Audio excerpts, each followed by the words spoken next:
இளம் புயல் ஜெயம் ரவி, அதுக்கப்புறம் நம்ம ஹன்சிகா, இவங்க 2 பேருடைய நடிப்புல இப்ப உருவாக்கிட்டு இருக்கிற திரைப்படம் தான் ரோமியோ ஜூலியட். இந்த ரோமியோ ஜூலியட்ட அந்த படக்குழுவினர் வந்து ஆர்ஜே அப்படின்னு செல்லமா அழைக்கிறாங்க. அண்ட் இந்த படத்தை பத்தின சுவாரஸ்யமான ஒரு இன்ஃபர்மேஷன் இப்ப நமக்கு கிடைச்சிருக்கு. புதுமுக இயக்குனர் லக்ஷ்மண் அப்படிங்கிறவர் தான் இந்த படத்தை வந்து இயக்கிட்டு இருக்காரு. அண்ட் இந்த படத்துக்கு இமான் வந்து இசையமைச்சிட்டு இருக்காரு. படத்துடைய டப்பிங் வேலைகள்லாம் வந்து மும்முரமா நடந்துட்டு இருக்கு. அடுத்ததான் வந்து இந்த படத்துல ரிலீஸ் எப்போ அப்படிங்கிற ஒரு விஷயம் தான் வெளியாகணும். இந்த படத்துடைய டீசர் வந்து வெளியாயிருக்கு. டீசர் ரொம்ப கியூட்டா இருக்கு. படமும் அதே மாதிரி இருக்கும் அப்படிங்கிற நம்பிக்கையில இருக்கலாம். அண்ட் இமானுடைய மியூசிக்ல இன்னொரு மியூசிக் டைரக்டர் ஒரு பாடல் பாடியிருக்காரு. யார் அந்த மியூசிக் டைரக்டர் அப்படின்னு கேக்குறீங்க?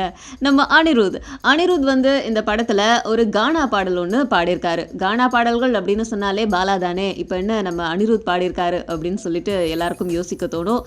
நம்ம அனிருத் எப்பயுமே வந்து இந்த ரேப் பாடல் இந்த மாதிரியான பாடல்களில் வந்து ரொம்ப ஸ்பெஷலிஸ்ட். ஆனால் அவர் ஒரு கானா பாடல் பாடினா எப்படி இருக்கும்? சூப்பராக இருக்கும் இல்லையா? அந்த ஒரு புதுமையான ஒரு விஷயத்தை தான் வந்து இமான் இந்த படத்தில் வந்து புகுத்தியிருக்காரு. ஸோ இது எந்த அளவுக்கு ஒர்க் அவுட் ஆகுது அப்படிங்கிறது படத்துடைய பாடலாம் ரிலீஸ் ஆனதுக்கப்புறம் நமக்கு தெரிய வரும். ஸோ அதை கேட்குறதுக்கு நம்மளாம் வெயிட் பண்ணியே ஆகணும். வெயிட் பண்ணலாம்.